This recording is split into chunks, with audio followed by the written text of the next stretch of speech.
Just na kainaga po sa mga boss, mga backyard. So, anim na naman kita sa sabiyang video.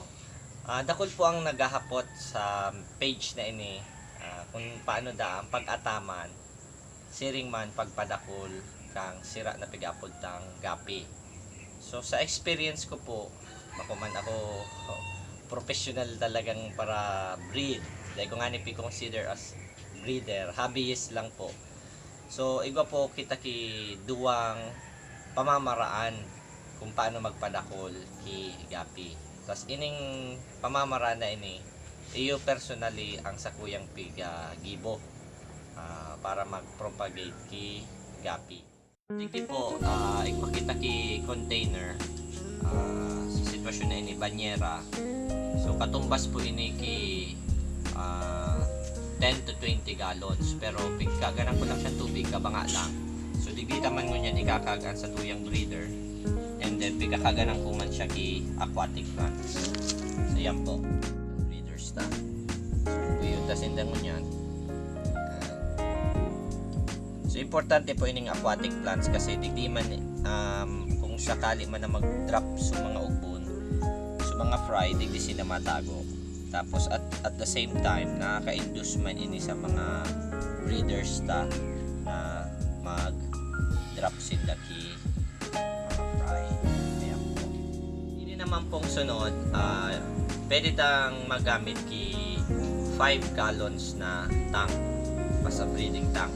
Tapos the same, kinaganan tagirare ki aquatic plants na nganing may magsisilbing taguan sa mga fry.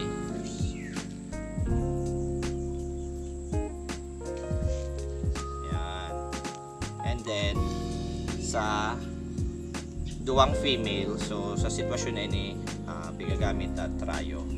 Yan. So 2 females.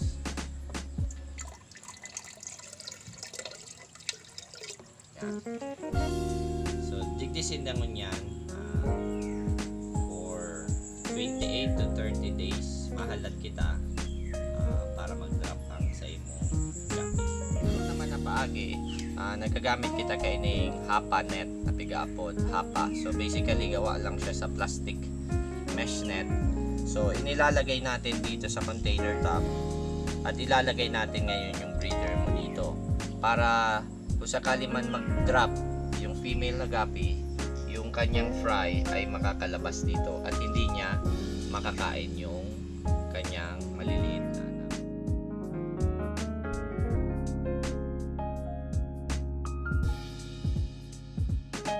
Sakali man na nanganak na yung iyong gapi, so ang pinapakain natin ay live foods. So this time BBS or baby brine sheep. So ito po, ganito lang ang basically kinakain nila. So gustong gusto nila yan. So this is a 1-week-old gapi.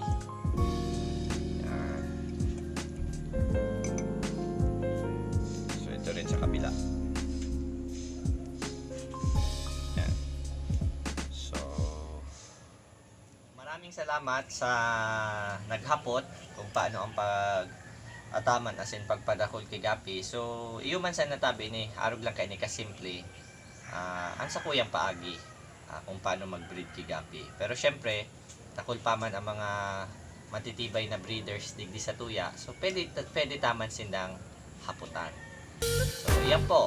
Sana nag-enjoy ka mo kang video na ini. Diyos mabalos.